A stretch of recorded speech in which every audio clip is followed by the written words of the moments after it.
Apa laporan? Cerdas. Cerdas ini di atas pintar. Kenapa Rasulullah bisa cerdas tanpa sekolah? Coba jangan dibeloki ya.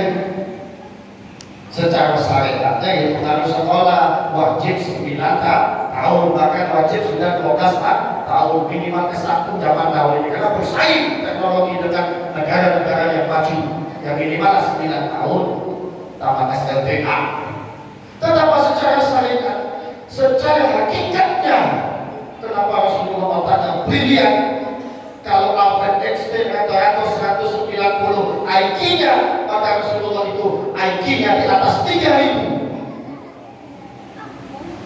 Kejadian yang akan datang, peristiwa di masa lalu, ratusan ribuan bahkan sebelum Masehi, Rasulullah bisa tak? Itulah sejarah yang ada di dalam Al-Quran. Siapa yang kita tahu? Allah. Wahyu Allah. Cerdas Rasulullah. Maka kalau kita ingin cerdas tidak hanya pintar, kepintaran itu adalah akal, makanan akal. Wajib belajar, membaca, mendengar, menulis, menghafal. Tetapi kecerdasan, kepintaran yang hakiki adalah dari hati. Hati yang suci, hati yang bersih, hati yang tidak ternodai dengan penyakit hati, hati yang tidak bersekutu dalam kemusyrikan di hadapan Allah Subhanahu. Kenapa ketika Rasulullah di umur 4 tahun dadanya dibelah oleh malaikat? Kemudian pembelahan dada Rasul kedua terjadi ketika Rasulullah peristiwa Isra dan 2 kali Rasulullah dibelah, disucikan, memberikan iktibar kepada kita, sucikan hatimu. Cuma jangan ke rumah sakit minta dibeleh. Maksudnya apa? Kiasan.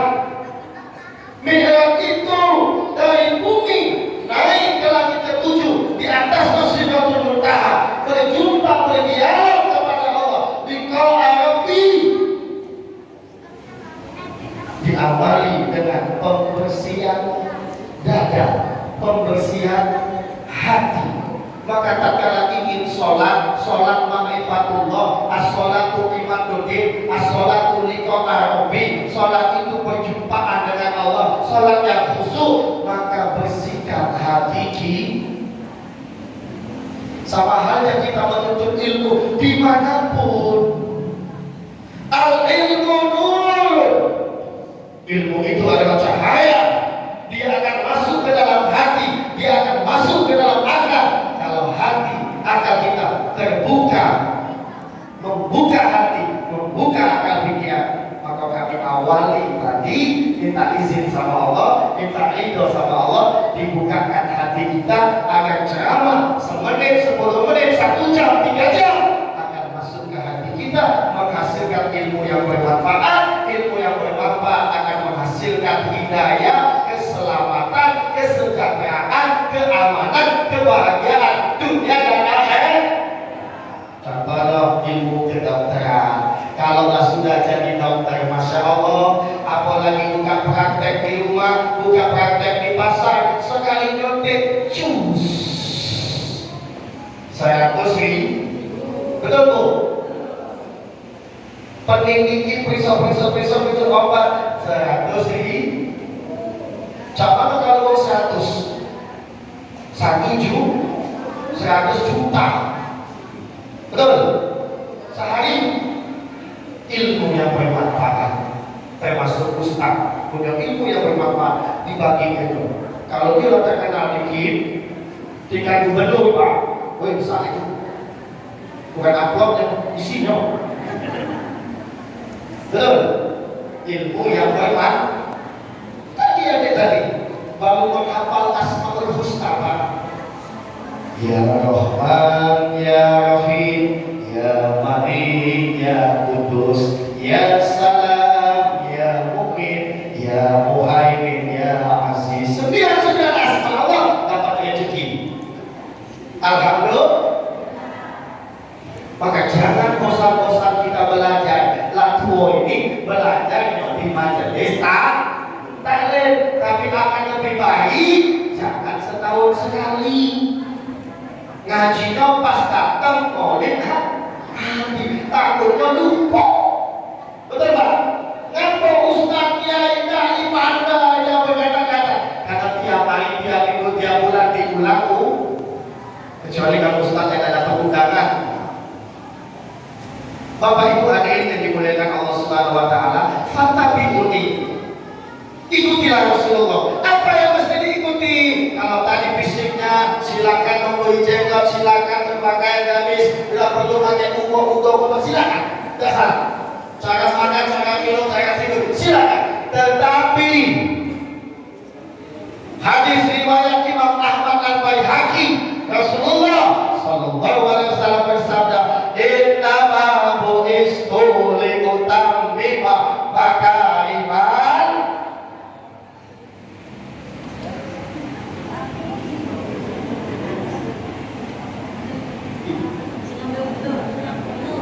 Puluh menit sudah. Lanjut. Wani piro. Akhlak. Saya diutus, kata Rasulullah Muhammad, diutus oleh Allah ke muka bumi yang ditakdirkan oleh Allah lahirnya di kota. Maka tumbuh kembang tradisi kebiasaan kanak-kanak. Kalaulah Muhammad itu ditakdirkan oleh Allah lahirnya di Jawa, kurasa makin telang. Betul Pak? Lahir di Palembang, kurasa makin batik.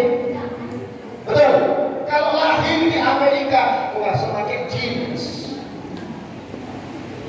Tetapi Rasulullah SAW dilahirkan oleh ibunya, diutus oleh Allah SAW untuk menyempurnakan akhlak. Maka baiknya Islam, baiknya akhlak. Hancurnya akhlak, maka hancurlah Islam. Maka momentum peringatan Maulid Nabi yang setiap tahun kita lakukan adalah hakikatnya memperingati sudah sejauh mana sang hati, sang batin, sang jiwa, lahir batin, jiwa, raga, harta benda mengikuti akhlaknya Rasulullah itu bukan hanya memiliki akhlak yang baik, tetapi Rasulullah memiliki akhlak yang mulia, akhlakul azim, khuluqul azim, akhlakul karim. Baik di atas baik, ada cerita. Akhlak yang sangat baik, mulia, bukan hanya baik, sangat-sangat baik. Ada satu kisah. Galak dengan ceritanya. Galak ya? Jangan ngantuk ya? Ada yang ngantuk? Alhamdulillah dia mulai kan ya. Salah satunya ciri mencari itu ketika Rasulullah hijrah ke Yasrib, Madinah saat ini, di ujung kota Madinah dekat pasar Madinah ada seorang Yahudi yang sudah tua, buta, plus giginya apa Pak? Bukan ompong, ecul, lepas, sudah tua. Yahudi, tua, buta, ompong. Gawean ini hampir setiap hari siang dan malam kecuali dia tidur selalu bersyair berdendang. Bukan seperti ibu-ibu lembaga tadi. Ibu-ibu lembaga tadi bagus dendangannya, bagus hadrohnya, syahdu suaranya, merdu di telinga, adem di hati.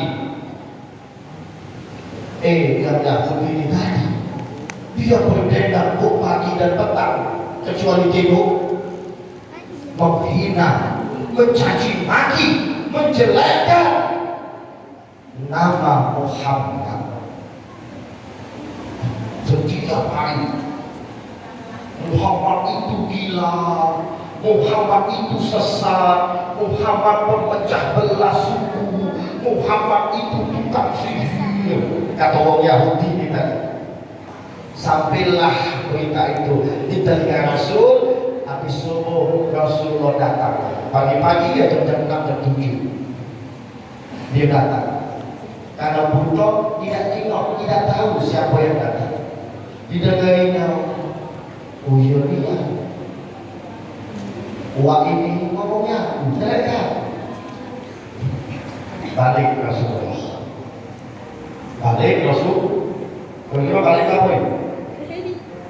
Oh kalau dihina orang, dicaci maki orang, dipindah orang itu balik sampai apa? Hah? Marah? Ya tidak kalau ngaji.